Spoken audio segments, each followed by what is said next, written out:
Next it is appraisal standards. जो appraisal standard हैं वो बैंक की क्रेडिट पॉलिसी का बहुत इंपॉर्टेंट पार्ट बनते हैं। तो बैंक ने पिछले बहुत से सालों में साइंटिफिक क्रेडिट अप्रेजल मेथोडोलॉजी को अपनाया है, लेकिन जो बेसिक स्टैंडर्ड्स हैं for the working capital facilities, चाहे वो फंड बेस्ड है, चाहे वो नॉन फंड बेस्ड है, चाहे वो टर्म क्रेडिट फैसिलिटी है, उनके कुछ बेसिक पैरामीटर्स है जिनको हम डिस्कस करेंगे। फर्स्ट ऑफ ऑल दो तरह की इसमें चीजें रहती हैं, एक रहता है क्वालिटेटिव, सेकंड इज क्वांटिटेटिव। तो पहली चीज जो हम डिस्कस करने वाले हैं दैट इज क्वालिटेटिव।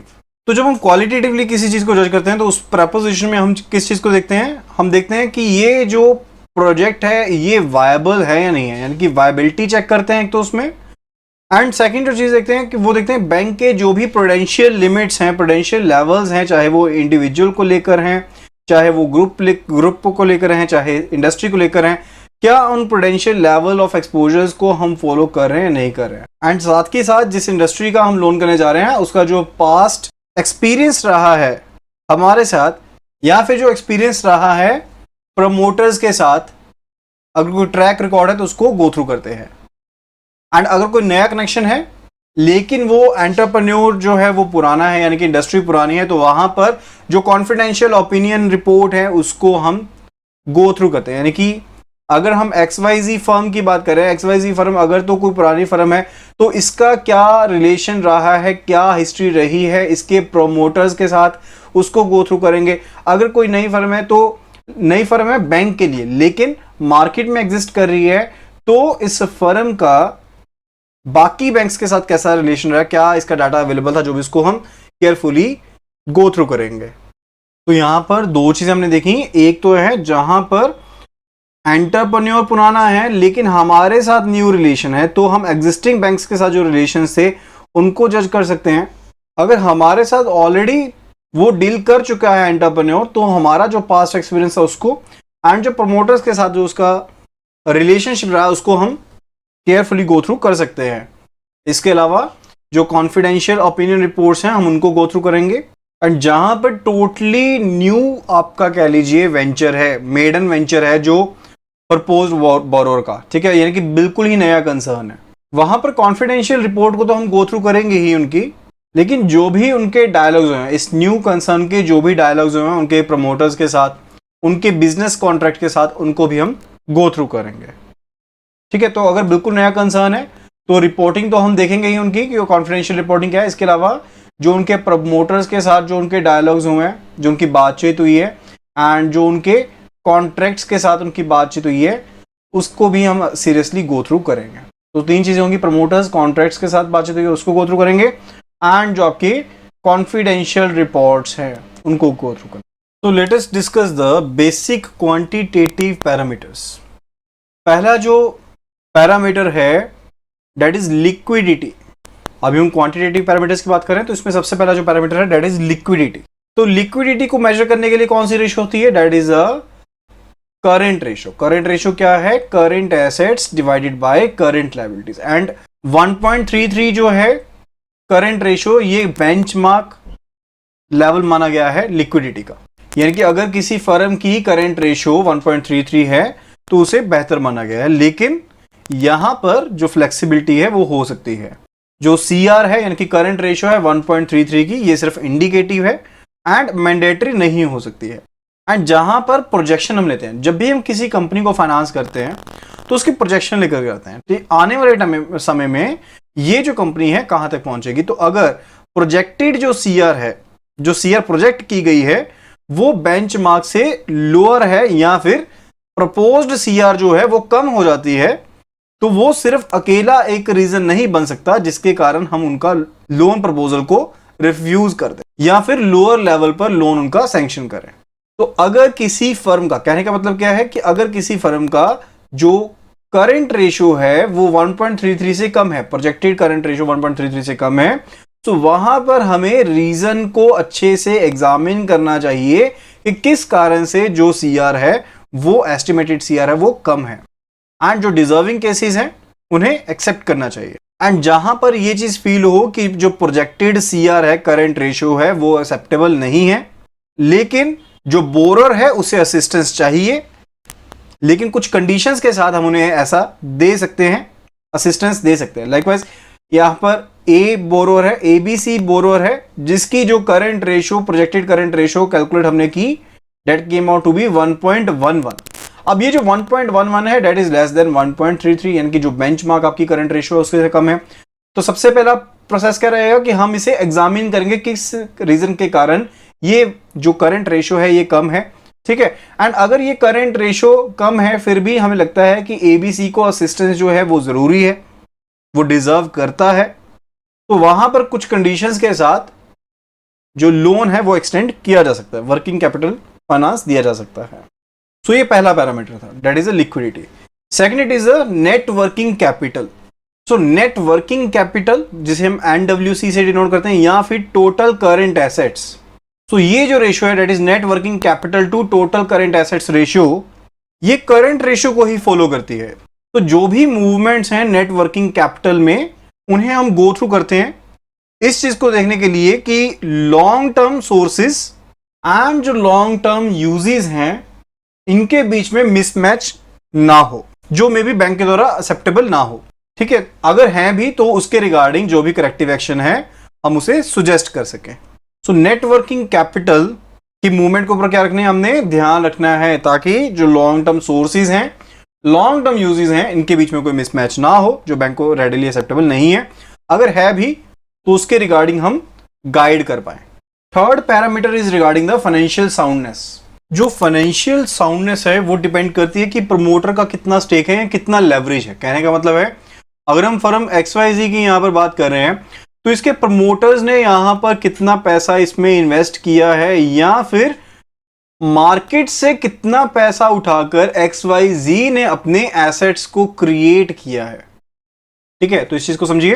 पहली चीज तो ये है कि प्रमोटर्स ने कितना पैसा इसमें इन्वेस्ट किया है। दूसरी चीज है कि मार्केट से पैसा उठाया, यानी कि लोन लिया या बैंक से लोन लिया एंड उस लोन के जरिए हमने एसेट क्रिएशन की है, तो दैट इज कॉल्ड लेवरेज। तो यहां पर भी जो बेंचमार्किंग है, यानी बेंचमार्क रहता है वो एक आप एक मार्केट स्टेटस कह लीजिए, यानी कि मार्केट इंडिकेटिव अप्रोच कह लीजिए, जिसके थ्रू हम डिफरेंट रेशियोज को जज करते हैं, ठीक है। तो यहां पर बेंचमार्क जो है वो डिफरेंट सेक्टर के लिए डिफरेंट हो सकती है। मैन्युफैक्चरिंग के लिए अलग होगी, ट्रेडिंग के लिए अलग होगी, हायर परचेज के लिए अलग होगी, अगर कोई लीजिंग कंसर्न है उसके लिए अलग होगी। एंड अगर हम इंडस्ट्रीज की बात करते हैं तो यहां पर हम क्या देखते हैं कि आपकी टोटल जो आउटसाइड लायबिलिटी है, टोटल जो आउटसाइड लायबिलिटी है divided by adjusted tangible net worth, जो कि टेंजिबल नेटवर्थ है,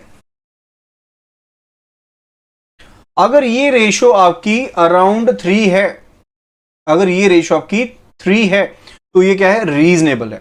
तो टोटल जो आपने लायबिलिटी बाहर से उठाई है, चाहे वो मार्केट से उठाया चाहे प्रमोटर ने पैसा लगाया, and divided by tangible net worth, अगर ये रेशो आपकी 3 के अराउंड है तो वो रीजनेबल है। लेकिन अगर डेविएशन है तो वो सिलेक्टिव केसेस में तो हम अंडरस्टैंड कर सकते हैं एंड उसका रीजन हम देखेंगे कि किस रीजन से।